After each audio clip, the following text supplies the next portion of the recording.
Spending time in the wilderness is hands down one of the best things to do in life, at least for me.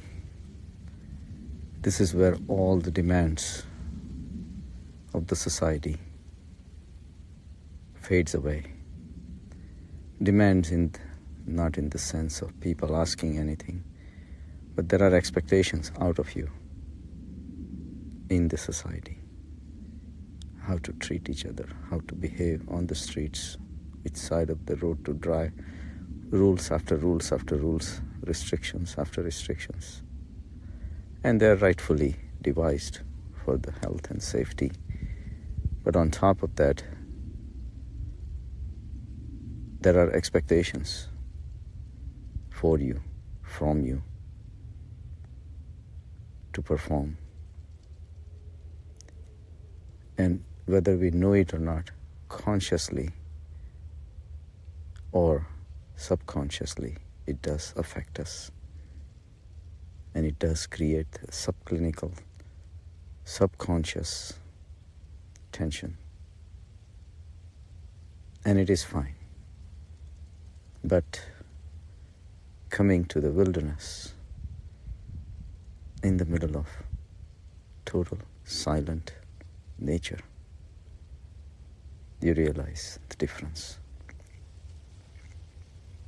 No demand on you. No expectations of certain behaviors. Walking, running, jumping, doesn't matter.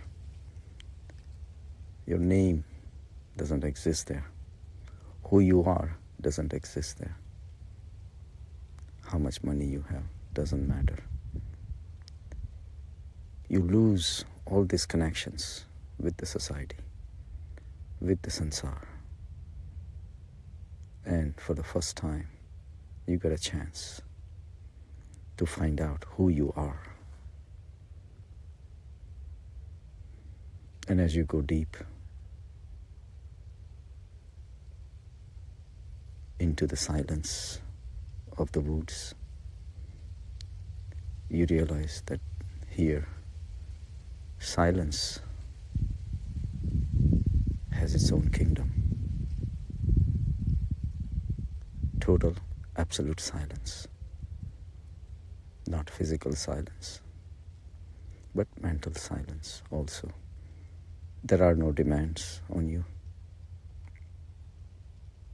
And there are no responsibilities expected out of you.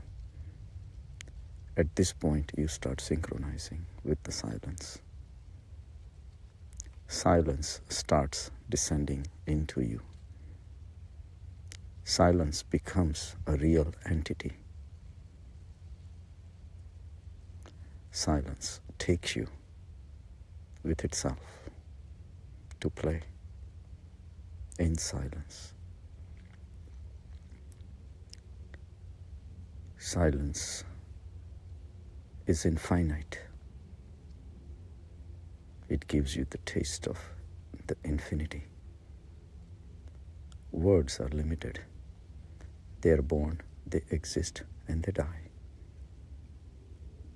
Silence is forever. Silence has no form, no shape, no size, no color. It's unchangeable. Words attract us. Silence never attracts us, which shows our choices, which shows our priorities. If words attract you, actions attract you, goals attract you, then you are inviting the life of stress. It is necessary to some extent, but ultimately it's the silence of the consciousness that you came from, and silence of the consciousness you will return to. So whenever you have a chance, come into the woods, do a solo hike, sit with silence for a while,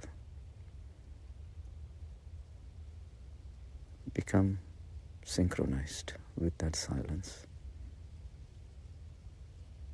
Silence is big. You are nothing. Dissolve yourself.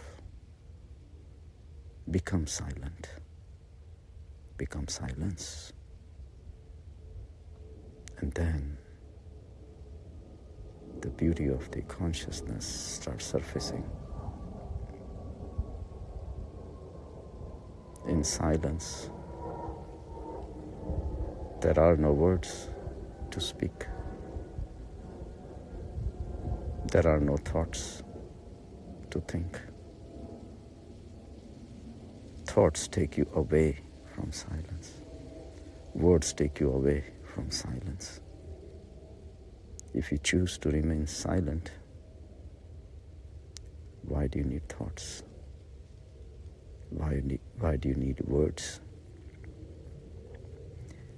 Thoughts are a journey away. Words are a journey away.